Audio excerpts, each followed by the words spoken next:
Télé 50, simplement congolais.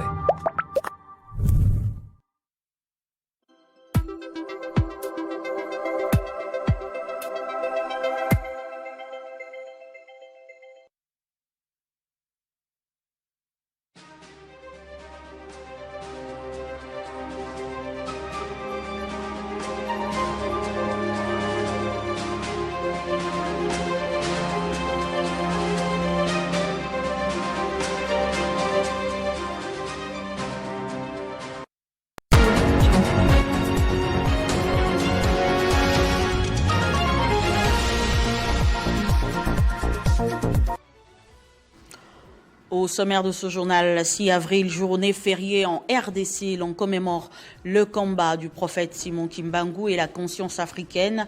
Le chef de l'État Félix Tshisekedi a consacré officiellement Kamba, ville sainte. Autre titre, le ministre des ITP, John Banzalunda, a donné le go des travaux de bitumage du tronçon de la route nationale numéro 1 entre Kananga et Kabea-Kamwanga, une route inscrite dans le corridor économique transnational RDC-Angola.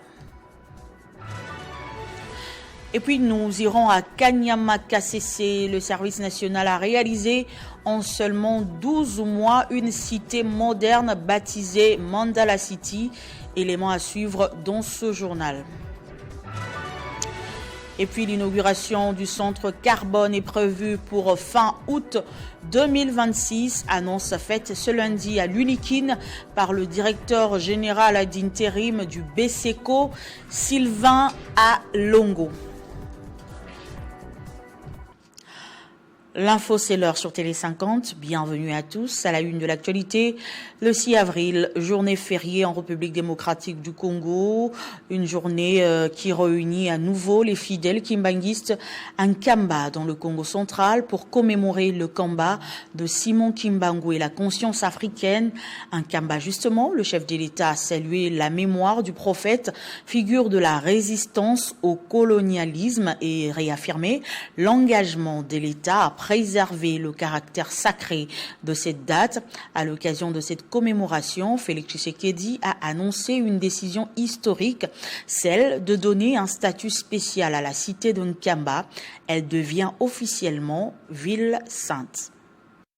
Le 6 avril est une fête nationale en République démocratique du Congo. Chaque année, cette date est consacrée à la commémoration du combat des Simon Kimbangu et de la conscience africaine. Journée fériée, chômée et payée sur l'ensemble du territoire national, elle rend hommage au prophète qui a marqué l'histoire par sa lutte contre les colonialismes et son engagement pour la dignité des peuples africains. À l'église kimbanguiste, cette journée n'est pas passée inaperçue. Comme des coutumes, les fidèles se sont rassemblés en grand nombre, notamment en Kamba, pour une commémoration haute en couleurs. Entre chants, prières et prédications, ils ont célébré la mémoire des Simon Kimbangu, symbole de résistance et figure majeure de l'éveil de la conscience africaine, dont l'héritage spirituel continue de rassembler bien au-delà des frontières congolaises. Présent à cette célébration en Kamba, dans le Congo central, le chef de l'État Félix Tshisekedi a, dans son allocution, salué la mémoire du prophète dont les combats pour la dignité et la liberté continuent d'inspirer. Il a réaffirmé l'engagement de l'État congolais à préserver le caractère sacré du 6 avril. S'exprimant à Lingala, il a ensuite déclaré officiellement qu'un Kamba est désormais une ville sainte.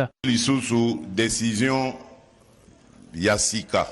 Décision wana ezali yako zwa statut yakopesa statut spécial na cité en Kamba. Statut spécial wana ezali cité en Kamba yokoma ville sainte.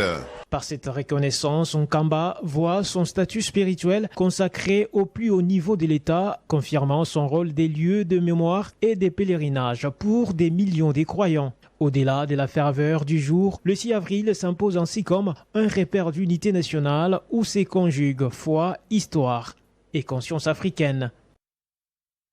Dans le même registre, la ministre honoraire Nathalie Aziza Mounana, présidente de la fondation Calixte Mounana, rend hommage chaque 6 avril au combat du prophète Simon Kimbangu à travers sa fondation qui encadre et accompagne des veuves, les orphelins ainsi que les personnes en situation d'handicap, toutes les confessions confondues.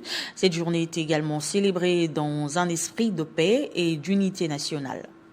Le combat de Simon Kimbangu et la conscience africaine résonnent fort dans les cœurs de Nathalie Aziza Mounana, visionnaire de la fondation Calixte Mounana. Habillée en kimbanguiste, estampillé Mama Mouilou, en ce jour du 6 avril, célébré sur toute l'étendue du territoire national. Nathalie Aziza Mounana a été accueillie en liesse à l'église kimbanguiste par les femmes et veuves de la fondation Calixte Mounana. Toutes vêtues en mouchoir de tête de couleur blanche, signe de paix, installées confortablement en train de suivre religieusement le déroulé du culte spécial 6 avril. Nathalie Aziza Mounana s'est imprégnée profondément du combat du prophète Simon Kimbangu. Je suis venu célébrer avec vous notre père Simon Kimbangu qui a impacté son passage sur terre. Au sortir de l'église, la visionnaire de la fondation Calixte Mounana a exhorté les uns aux autres à prier pour les autorités et à s'approprier du combat de Simon Kimbangu. Votre soutien au président de la République pour ce qu'il a fait de cette journée, c'est le 5e président. Dieu dans sa souveraineté. Il savait que c'est le Félix Antoine Tshisekedi Tshilombo qui allait honorer la mémoire de Simon Kimbangu. L'église kimbanguiste, vous savez l'impact de notre président sous son investissement dans l'église kimbanguiste et je vous exhorte de le porter dans vos prières pour qu'il puisse encore faire beaucoup de choses pour l'église kimbanguiste. Kipushi, l'infatigable Nathalie Aziza Mounana est venue dans son fief naturel pour célébrer la journée du 6 avril avec les femmes veuves kimbanguistes qui ont porté le mouchoir rouge, cette fois-ci à la tête, pour dire non au sang innocent. Pour clôturer la journée, Nathalie Aziza Mounana a remis aux femmes kimbanguistes les symboles de la femme africaine, l'épargne, signe de l'autonomisation féminine. Dans un autre registre, fin des travaux sécuritaires et de défense à Kinshasa, le vice-premier ministre de la Défense nationale, Guy Kabombo Mwadianvita, et le Congolais Charles Richard Monjo ont co-présidé la cérémonie de la rencontre bilatérale qui a traduit la volonté commune d'approfondir un partenariat stratégique durable entre Kinshasa et Brazzaville. La signature d'un communiqué conjoint a sanctionné les travaux.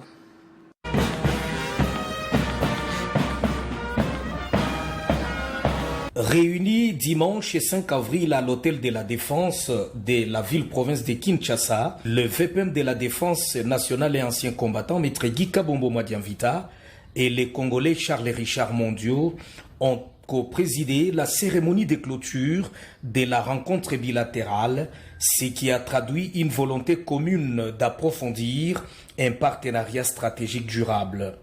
Tenez la signature d'un communiqué conjoint qui officialise les engagements pris par les deux parties en ce qui concerne l'intensification de la coopération militaire et technique, le partage et échange d'expériences, les programmes conjoints des formations et des renforcements de capacités, ainsi que l'institutionnalisation des mécanismes réguliers des concertations stratégiques sur les questions de défense et sécurité. Voilà ce qui était les termes clés de ces assises de clôture. Tous deux, comme une seule personne, les deux ministres de défense ont affiché l'ambition de porter la coopération militaire à un niveau répondant aux attentes de leurs peuples respectifs, la RDC et les Congo voisins. La cérémonie a été très marquée par un échange symbolique des présents qui s'est bouclé dans une ambiance bon enfant, ce qui sanctionne positivement une avancée significative dans les relations entre les deux nations sœurs, unies par une histoire et une aspiration partagée qui a convergé à la paix durable.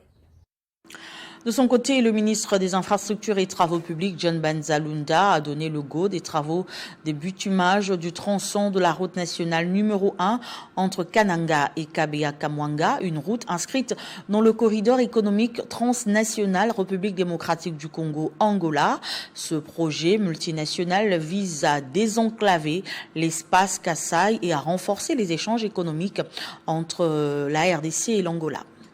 Ces travaux de bitumage de la route nationale numéro 1 sur le tronçon Kananga au Kasaï central, rivière Kakangaï, dans le territoire de Kabea-Kamwanga au Kasaï oriental, au centre de la RDC, ont été lancés à partir de la cité de Kenankuna, chef-lieu de ce territoire. Nous sommes disciplinés et concentrés à amener notre pays vers son vrai destin, le développement. Et le développement passe par la route. Et la route commence par la route nationale numéro 1. Et parmi les sections de la route nationale numéro 1, il y a Kananga, Mbujimaï. Peuple de Kabea-Kamwanga, soyez heureux d'avoir engendré Félix Antoine Tshisekedi Tshilombo. La composante du projet porte sur des travaux de construction et d'infrastructure dont le bitumage de la RN1 Kananga Kabea-Kamwanga 137,5 km, aménagement des 10 km de voirie à Kananga, Kabea-Kamwanga et Munkamba, la construction du marché frontalier de Kalambambouji, la construction de la station de paysage de Kalambambouji, des infrastructures socio-économiques dont des écoles, centres de santé, centres agricoles, marchés, entrepôts, forages d'eau, pistes rurales, la sensibilisation sur la sécurité routière, VIH, Covid-19, violences basées sur le genre, mise en œuvre des programmes PGES. Une autre composante concerne le renforcement des capacités et facilitation des échanges ainsi que la gestion et le suivi du projet. Ce projet s'inscrit dans la stratégie de la Banque mondiale de développement pour l'intégration régionale et le développement socio-économique en Afrique centrale. Au commerce extérieur, l'heure est au renforcement de la coopération commerciale entre la RDC et la Tunisie. Une délégation constituée des experts et des opérateurs économiques a été dépêchée à Tunis par le ministre Julien Paluku Kaongia, conduite par Ben Nesset Moussafiri, directeur de cabinet du ministre du Commerce extérieur. Cette délégation a échangé à son arrivée avec Lamia Obro, chef de cabinet du ministère tunisien du Commerce et du Développement des exportations. Plusieurs rencontres stratégiques seront au rendez-vous dès ce mardi, dont celle avec les responsables de l'agence tunisienne des exportations, les opérateurs économiques et le ministre tunisien du Commerce et du Développement des exportations, Samir Abid, Ainsi, le gouvernement Judith Suminwa Tuluka consolide la diplomatie commerciale de la RDC sous le leadership du chef de l'État Félix Tshisekedi. Au ministère des Finances, la Direction générale des impôts a procédé le week-end à la clôture officielle du séminaire de directeurs des impôts ouvert à Kinshasa par la vice-ministre des Finances, Gracia Yamba, sous le leadership du directeur général Barnabé Mwakadi. Ces assises ont réuni la haute direction de la DGI, les directeurs centraux, le directeur de grandes entreprises, ainsi que les directeurs urbains et provinciaux des impôts Ces assises avaient comme thème évaluation des recommandations issues du séminaire des directeurs des impôts de 2025 et définition des stratégies pour la mobilisation accrue des recettes fiscales de l'exercice 2026.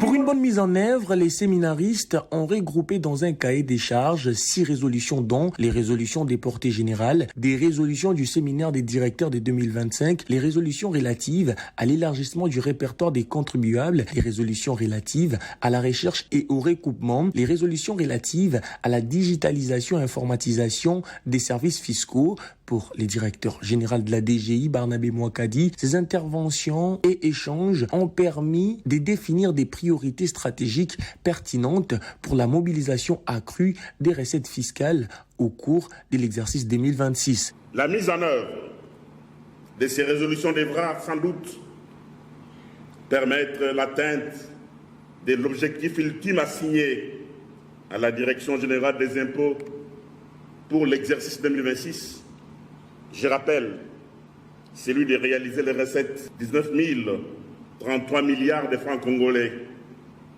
qui ne seront que des minimums. Pour les directeurs des cabinets, Alain Malata, représentant les ministres des Finances Dodo Fambali Condé, empêché, a dans son allocution exprimé toute sa satisfaction pour les résolutions prises à l'issue de ces séminaires. Ces résolutions constituent les priorités stratégiques que la Direction générale des impôts devra mettre en œuvre pour la mobilisation accrue des recettes fiscales au cours de l'exercice 2026. Toutefois, il est important de souligner avec insistance qu'au-delà de l'adoption des résolutions, leur efficacité dépendra de la mise en place d'un mécanisme rigoureux de suivi et évaluation fondé sur des indicateurs de performance objectivement vérifiables. Ces indicateurs devront permettre de mesurer de manière transparente les progrès réalisés, d'instaurer une culture des résultats. Ainsi, ces séminaires aura permis aux responsables de la Direction générale des impôts d'harmoniser leurs vues et de fixer des orientations stratégiques visant à améliorer la mobilisation des recettes publiques.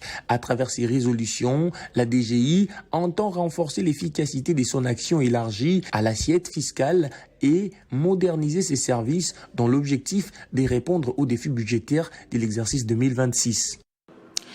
Et après avoir identifié et retenu avec les communautés locales 30 infrastructures de base, dont des écoles, des centres de santé, des forages d'eau ainsi que 80 km de routes de desserte agricole en février dernier, le projet stabilisation et relèvement de la RDC a effectué une mission à Kenge, dans la province du Kwango, pour la mise en place du comité consultatif provincial. Le projet Star RDC vient sur demande du gouverneur de la province du Kwango relever ce défi pour la construction dans les jours très proches d'un hôpital moderne au standard international. Et cet organe d'accompagnement du projet Star RDC aura comme mandat valider les infrastructures choisies, suivre ainsi qu'évaluer la qualité des travaux sur les ouvrages. Le projet Star RDC revêt une importance indéniable pour notre pays et pour notre province en particulier. Conduite par le coordonnateur général du Star RDC, Brigitte Kapinga Saouda, avec la participation des experts de la Banque mondiale, dont Lisette Condé et Jean-Pierre Tombolo, la délégation du Star RDC a présenté ses civilités au gouverneur de la province du Kwango, Willy Bituisila, avant de procéder à la mise en place du comité consultatif provincial du Kwango, dont le gouverneur de la province est le président. Il sera secondé par le président de l'Assemblée provinciale du Kwango, Titemon Ngand. Dans la salle de réunion Panakan de Kenge, une vingtaine de services et institutions de la province, dont l'Assemblée provinciale, ont été investis pour constituer le comité consultatif provincial. Ce CPP constitue une des approches participatives des communautés locales à la mise en œuvre du projet ainsi qu'à l'exécution des travaux visant la qualité assignée aux entreprises, au-delà des interventions dont celle du gouverneur de la province et celle du coordonnateur général du Star RDC qui ont marqué les esprits des participants. Les parties prenantes se sont engagées à travailler main dans la main pour garantir la réussite totale du projet et l'atteinte des objectifs escomptés. Au cours de la mission, sur demande du gouverneur de la province du Kwango, il a été également question d'évaluer les faisabilités de la construction d'un hôpital moderne à Kenge par le Star RDC afin de faire face aux défis majeurs de prise en charge médicale selon les standards en faveur des communautés de la province du Kwango. Dans la province du Olomami, le ministre provincial de l'Éducation faisant l'intérim du gouverneur en mission, Goyolo Raphaël, a assisté dimanche à la messe pascale qui s'est tenue à la prison centrale de Kamina, conduite par l'évêque du diocèse, Monseigneur Léonard Kakuji Muzinga.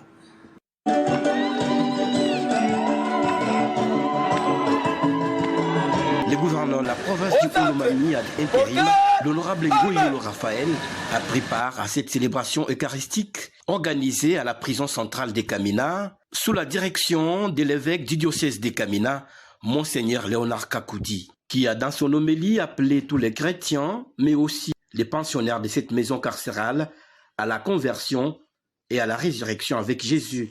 Prospérez bien, il y a des innocents parmi eux. Il y a des dossiers que vous devrez traiter de manière sélectionnée et vous verrez que Il y en a qui ne méritent pas. Des bénédictions à l'endroit du gouverneur ad interim pour son dévouement à l'œuvre du Seigneur Jésus-Christ par Monseigneur l'évêque Léonard Kakoudi Mozinga. Je ne le dis pas parce qu'il est gouverneur à l'intérim aujourd'hui. Voilà des hommes qu'il faut, qui sachent écouter, voir de plus près et aller agir. Que Dieu vous comble, qu'il balise votre chemin. Prenant la parole, l'honorable Ngoyolo Raphaël a appelé les pensionnaires à la vie de la conversion en vue d'espérer un jour retrouver la liberté. Célébration marquée également par la remise des cadeaux, notamment celui du gouvernement provincial remis à titre symbolique à Monseigneur l'évêque pour son engagement. La célébration pascale, c'était également un moment de partage. À Kanyamassa KCC, je l'ai annoncé au sommaire, le service national a réalisé en seulement 12 mois une cité moderne baptisée Mandala City. Le site comprend 24 appartements, une grande salle de conférence, un bureau présidentiel et des restaurants avec plusieurs infrastructures sportives en cours de construction. Destinée à accueillir des activités de haut niveau de l'État, cette cité a été entièrement construite par les anciens Koulouna reconvertis en bâtisseurs. La nuit réveille parfois ce que les jours ne racontent pas. À Kanyamassa KCC, dans l'obscurité, une cité s'illumine, mais Mandala City, c'est bien plus que les lumières, c'est une transformation, car certaines villes naissent comme ça, d'une vision et d'une volonté ou les refus du retard. À la levée du jour, tout devient clair, car ici, il n'y avait rien, seulement la brousse, et un défi que le service national a transformé en chantier sous l'impulsion du commandant suprême, Félix Antoine Tshisekedi Tshilombo. Ceux que l'on appelait autrefois Koulouna sont les mêmes qui ont construit Mandala City grâce à la magie transformatrice du service national. Première image forte des villas modernes alignées avec une rare précision, Mandala City dispose d'une capacité d'accueil exceptionnelle, 24 appartements modernes comprenant chacun 3 chambres spacieuses, un salon, une salle à manger et sanitaire. Au total, 72 chambres destinées à accueillir le membre du gouvernement, les invités du président de la République, ou ceux du service national. Les appartements sont entièrement équipés avec une vie optimisée, rien à envier à un hôtel plusieurs étoiles, car ici, tout est pensé pour offrir confort et dignité aux visiteurs. Mais ce n'est pas tout. Au cœur de la cité, une salle de conférence équipée capable d'abriter les conseils des ministres, la conférence des gouverneurs ou tout autre colloque de haut niveau. Un espace conçu pour accueillir cérémonies, rencontres officielles et grands événements, car ici, on ne fait rien en partie. Voici ces vastes restaurants gastronomiques où modernité et savoir-faire local se rencontrent. Un espace de restauration véritable, mais les officiers pensés pour rallier convivialité, rigueur et excellence. Autre symbole fort et peut-être le plus important, les bureaux du président de la République et commandant suprême du service national. Un espace institutionnel planté à plus de 2000 km de Kinshasa, marquant la présence de l'État sur terrain. La République démocratique du Congo a une part importante des forêts tropicales et qui fait d'elle un pays solution. Pour affirmer ce statut, le gouvernement congolais avait décidé depuis mai 2024 de la construction d'un centre carbone hyper équipé pour l'Afrique centrale après un long moment d'arrêt des travaux. Et sur instruction du ministre des Finances, la solution a été trouvée et l'inauguration est prévue pour fin août 2026, c'est ce qu'a annoncé le directeur général ad interim du BCECO, le professeur Sylvain Alongo, à toutes les parties prenantes ce lundi sur le campus de l'Unikin. Crispin Chibikoufwa signe ce reportage. Le professeur Jean-Marie Kayembentumba ainsi que le parti concerné par la construction en cours pour les sciences agronomiques du centre carbone hyper équipé, une première pour l'Afrique centrale.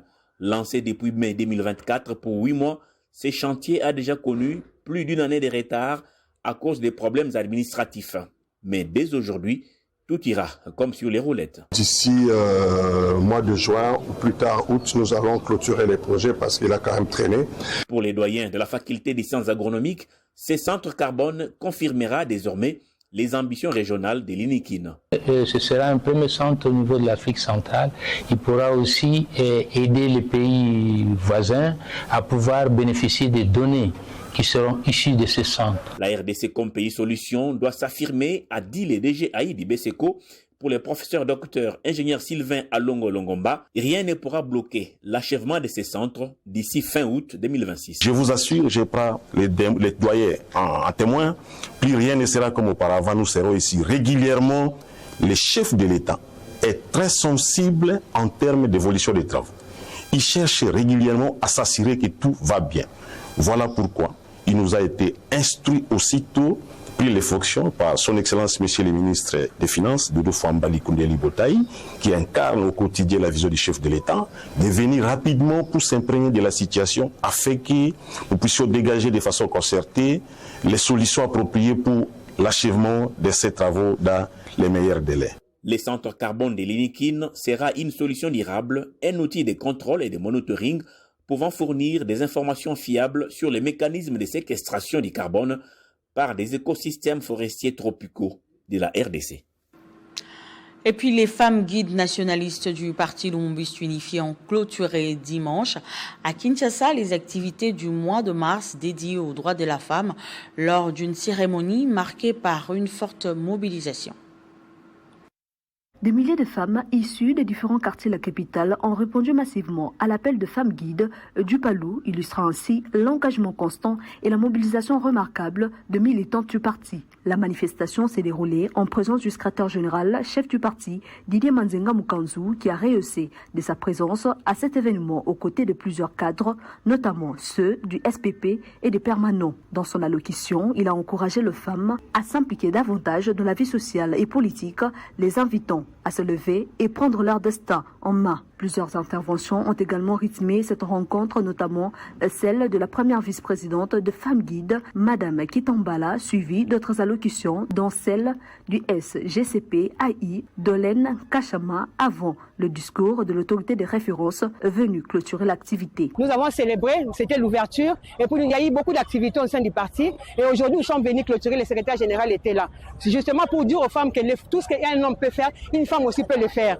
Donc nous devons travailler ensemble pour aller de l'avant. Les femmes Palou ne doivent pas rester en arrière-plan. Nous devons travailler pour aller de l'avant, pour faire c'est comme les femmes du Palou qui ont fait trembler le président Mobutu lors de sa dictature. Mais nous sommes sortis dans la rue. Les femmes Palou sont sorties dans la rue et elles ont marché, elles ont bougé le président Mobutu. Donc nous sommes là pour suivre leur exemple. Haute en couleur, la cérémonie a été marquée par une forte ambiance festive, ponctuée notamment par la contribution de plus de 5000 pagnes aux participantes. À travers cette initiative, les femmes guides nationalistes du Palou entendent réaffirmer le rôle essentiel de la femme dans le développement du parti et dans la construction d'une société plus inclusive et dynamique.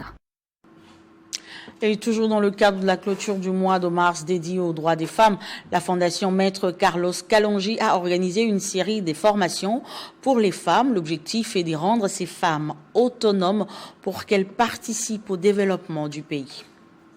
C'est dans le souci de rendre chaque femme autonome afin que celle-ci participe au développement du pays que la Fondation Maître Carlos Kalonji a organisé une série de formations et d'apprentissages à l'occasion de la clôture du mois de mars dédié aux droits des femmes. Nelly Kalonji, épouse de Carlos Kalonji, fondateur de la Fondation Maître Carlos Kalonji, qui a chapeauté cet exercice, revient ici sur les biens fondés de cette initiative. Il faut avoir l'amour de sa patrie. L'amour de sa patrie, c'est penser aux autres. C'est partager ce qu'on a avec les autres. C'est ça la vision de notre fondation. Nous sommes là pour former les mamans, sensibiliser les mamans et accompagner nos mamans à être autonomes. Nelly Kalonji a également invité les femmes à plus d'engagement. Tout le monde doit contribuer au développement du pays. Tout le monde doit contribuer au développement du pays. Si tu peux faire quelque chose pour ton pays, fais-le. Visiblement, la Fondation Carlos Kalonji ne compte pas s'arrêter en si bon chemin avant d'avoir atteint son objectif, celui de rendre chaque femme autonome. Ce journal est terminé. Place au rappel de titres. 6 avril, journée fériée en RDC, l'on commémore le combat du prophète Simon Kimbangu et la conscience africaine. Le chef de l'État Félix Tshisekedi a consacré officiellement Kamba, ville sainte. Le ministre des ITP, John Banzalunda, a donné le go des travaux de bitumage du tronçon de la route nationale numéro 1 entre Kananga et Kabea-Kamwanga, une route inscrite dans le corridor économique transnational RDC-Angola. Et pendant ce temps, à Kanyama-Kasese, le service national a réalisé en seulement 12 mois une cité moderne baptisée Mandala City. Vous avez suivi les détails dans ce journal. Et puis l'inauguration du centre Carbone est prévue pour fin août 2026. Annonce faite ce lundi à l'Unikin par le directeur général ad intérim du BCECO, Sylvain Alongo. C'était l'essentiel de l'actualité. Merci de votre attention soutenue et restez fidèles au programme de Télé 50.